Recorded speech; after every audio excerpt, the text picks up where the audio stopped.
Əlabbas Bağırov, yolda adam hekayəm. O diken qalmadı baş vurmasınlar, intihası hamısından əli boş qayıtdılar. Hər yerdə də bir-birinə oxşar cavablar. Xalqın nərkim oğulları gedib ondan danışmır, başlayıb ki, bu nə cür şəhərdir, bir balığı da yoxdur. Belədir, çar-naçar razılaşırdı, amma oradan çıxan kimi başqa mağazaya girməkdən də özünü saxlaya bilmirdi. Deyirdi şəhər yeridir, 100 dəlmə deşiyi var. Olar ki, burada tapmadığın bir şeyi onunla divar olan qonşu dükandan tapa bilərsən. Aclıq zat deyil ki, bircə həftəyə hər yeri silib süpürsünlər. Hərçənd hər şey elə ona da oxşayırdı. Soyuducu dolaplar bomboş idi, rəflərdə hissə verilmiş, qızılı pullu balıqdan, rəngbərəng konserv qutularından başqa bir şey gözə dəymirdi. Allah bilir o da nə vaxtdan qalan idi. Yaxşı yerdə axşamladıq. Axır ki, əli ətəyindən uzun halda bazarın çıxışında saxladığı maşının yanına qaydanda deyirdi. Balıqdır yəni, qulağını kəsirlər. Yaxşı görək. Hələ də aldıqları ilə oynayıb onları yerbəyer eləyən arvadı inamsız halda dilləndi. Nə matah oldu bu? Ayrı vaxt küçə baca dolu olardı. Adamı gözünə dürtürdülər. Küləkdir ona görə. Bir həftədir 3 balıqçı batıb, beyitləri də tapılmır. Bütün şəhər matəm içindədir. Hamı onlardan danışır. Can, anası ölmüşlər. Özü də bir yox, 3. Qadın tanımadığı adamları vaysına yad eləyib bir hovurdan mətləb üstə gəldi. İndi nə deyəcək anana? Özüm də məhdələm. Maşını işə salan müəllim bilmək olmurdu o mühərriki qızdırır ya qərara gəlmək üçün xəyalında nə isə saf çürük edir. Xeyli götür qoydan sonra onu 4 yol ayrıcına yox, dəmir yol stansiyasına gedən səmtə döndərdi. Özünü onda qınasa da ki, gərək bütün işləri sonraya saxlayıb birinci anasının xahişindən başlayaydılar. İndi aydın olurdu ki, demə bunun da bir faydası olan deyilmiş. Olsa bircə onda olardı ki, daha çək çevirdə qalmazdılar. Niyə əvvəlcə bazara baş çəkdilər, oradan çıxıb sənaye malları mağazasına dəydilər? Arvadı xırda para alış-veriş eləyənə qədər o da vaxt itirməyib bərbərxanada saç-saqqala maya qoydurdu. Güya bunları biraz sonraya saxlamaq olmazdı. Ya uşaqlara dəftər, kitab yazan pozan, anasına dava dərman, qonşu Seyfullah kişinin əl fənərinə daş almağı.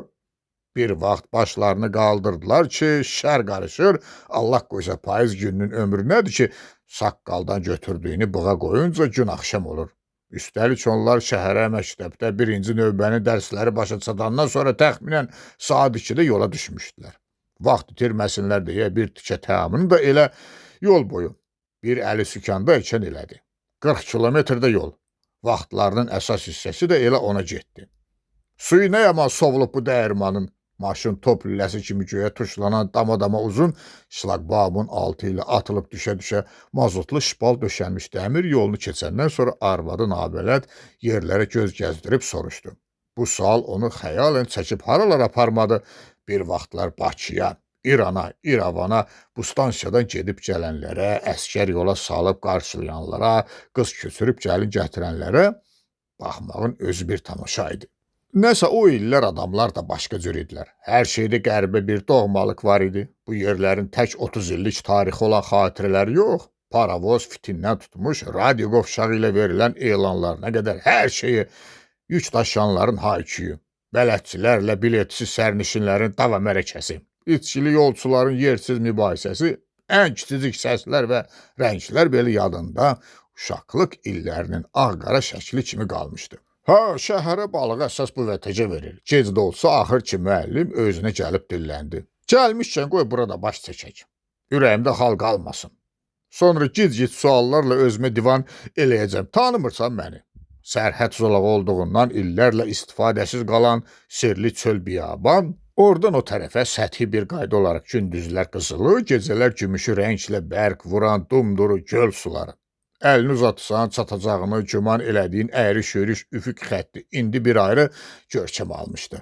Kimsəsiz düzəngaha axşam toranının hüznü çökmüş, bir-birini qovan boz bulanıq dalğaların qorxunc uğultusu bütün səs-səmir udmuş, adda-budda balıqçı komalarının yaxın uzaq, işığı da seyrək, dumanda öləziyib şam gözərtisinə dönmüşdü. Bir tərəfdən də təzəcə başlayan qar. O cür ki, o yağırdı, deyərdim bəstəli rüzgar alaçalpo ilə qışın qaralamasını eləyir.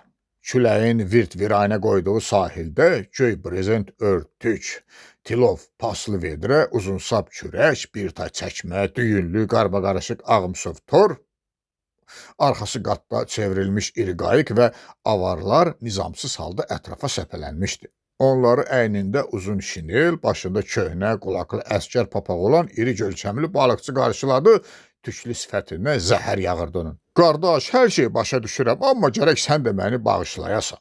Uzaqda gördüyün odaq ki var, düz odağın dalından gəlmişəm. Xəstə üçün balıq lazımdır, anama.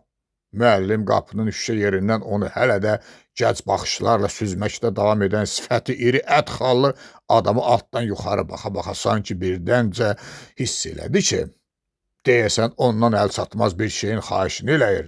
Tək səsinə deyil, dediyinə də əl gəzdirdi, özü də dərhal.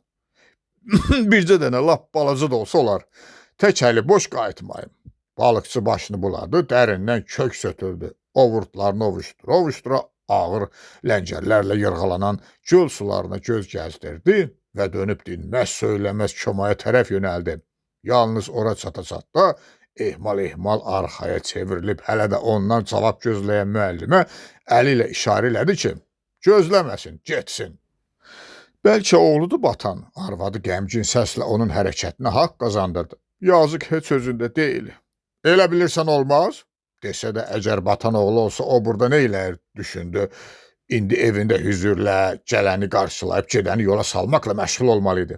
Elə bil qəfil ağlına gələn fikirdən dirçələn, bəlanın bu adamdan yan ötdüyünə sevinən kimi oldu və bekara yerə vaxt itiririk deyib maşını sulu qarın hələ tam islatmadığı sürüşkən otluqda dala-qabağa verməklə çətin də olsa geri döndərə bildi.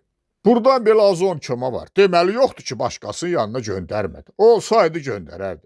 O deməkdir ki, deməli heç harda yoxdur. Belə deyir və bununla tək özünə təskinlik vermir, həm də arvadına eşitdirmək istəyirdi ki, sonra onu qınamasın. Olmayan şeyi hardan tapasan, yoxdan Allah da bizardı. Dönüb tən ortası ilə geri qayıtdıqları sıx qamışlıq maşın işığında öz vahiməli görünüşü ilə bu dəqiqələrdə əsl cəngəlliyi xatırladırdı. Küləyin əyib iki qat elədiyi, bəzənsə maşının ön və arxa şüşələrini aramsız olaraq döyəcləyib səs salan saysız hesabsız qarğılar, deyərdim bəs tünd qəhvəyi şamları ilə onlara barmaq silkələyir. Ensiz torpaq yolla asfalta çıxana qədər oradan o tərəfə dəmiryol stansiyası başlanırdı. Artıq qar öz işini görmüş, ətraf dümağ ağarmışdı. Zəhrimara qalmış yağmağa vaxt tapdı. Bizi yarı yolda qoymasa yaxşıdır. Maşını ehtiyatla yavaş-yavaş asfalta çıxaran müəllim sərsəri küləkdə hiddətlə şüşəyə çırpılan sulu qar dənəciklərinə işarə ilə deyindi. Qanımın bu qara vaxtı gör nə covlan eləyir, şoq ərib. Qar yağır ayaq üşütməyə. Onun da dərdini çəkən deyilsən ki, sən maşınını sür. Əcəl başının üstünü çoxdan almışdı qarının. Elə bu günlük səhərlik idi. Ağrıları daha həbkinə elə də sayıncımirdi. Uzaq 1-2 saat sonra kənd həkimini çağırırdılar. Bir məsləhət o verir, dava dərman yazıb gedir, uf da elə bundan sonra başlanırdı. İllah da gecələr.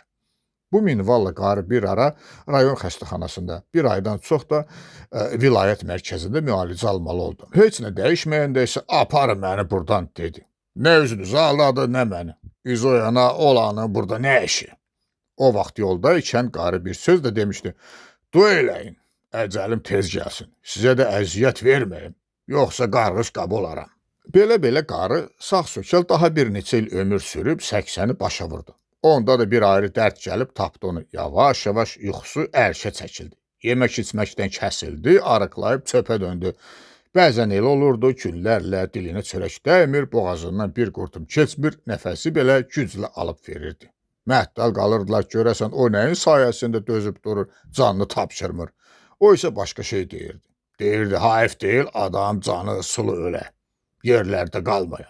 Təsəlli verirdilər, könlünü alırdılar, deyirdilər, qoy dərd eləməsin ki, kiməsə yükdür, əlindən zinhara gəliblər. Harasa gedəndə bir şey lazımdırmı soruşurdular, bəlkə könlünə nəsə keçir, ürəyi nəsə istəyir, desin. Bunu oğul, qız da eləməyəndə kim eləməlidir? O da başını bulayır, çuxura düşmüş gözlərini yumar, üzünü çevirərdi ki, niyə qoymurlar öldüyü yerdə ölsün, lazımdır ona bu cür yaşamaq, cana doyub daha. Bu günsə hər şey tərsin oldu. Cəlin günorta üstü paltarını dəyişib evdən çıxanda qarı başını yastıqdan azca dikəldib, onu əli ilə yanına çağırdı, səsi quyunun dibindən gəlsə də, bir balıq alarsınız mənə, dedi. Cəlin eşitdiyindən karxan kimi oldu. Görəsən gün hardan çıxmışdı? Yadına salmağa çalışdı görsün, axırıncı dəfə onu nəsə istədiyini xatırlaya bilirmi? Haçan olmuşdu bu? Ha, birini niyə? Dedi sevincək. Lap 3 dalarıq. Tək ye, iç. Nəvənin toyunacan qalx ayağa. Bizi başsız qoyma. Dərəşən meşəsi arxada qaldı. Orta talanı keçdilər. Qarayalın yoxuşu başlananda müəllim şəhərdən çıxalı asta-asta olsa da saat kəfkiri kimi dayanmaq bilməyən şüşəsiləni ikinci sürətə keçirməli oldu və şabaq dedi. Oranı qar ağzına almışdı. Buranı sel aparır. Halbuki oradan bura cəmi 20 kilometrdir. Qardansa yağış yaxşıdır. Qoy salamat gedək çıxaq. Yolun işini bilmək olmur. Sonra dağlara da yağar. Hələ qış irəldədir. Müəllim elə təzəcə, nəyi bilmək olur, demişdi ki, köhnə avtobus dayanacağından onlara əl eləyən adamı gördü, amma maşın elə sürət yığmışdı ki, onu saxlamağı ya geri verməyi heç ağılına da gətirmədi.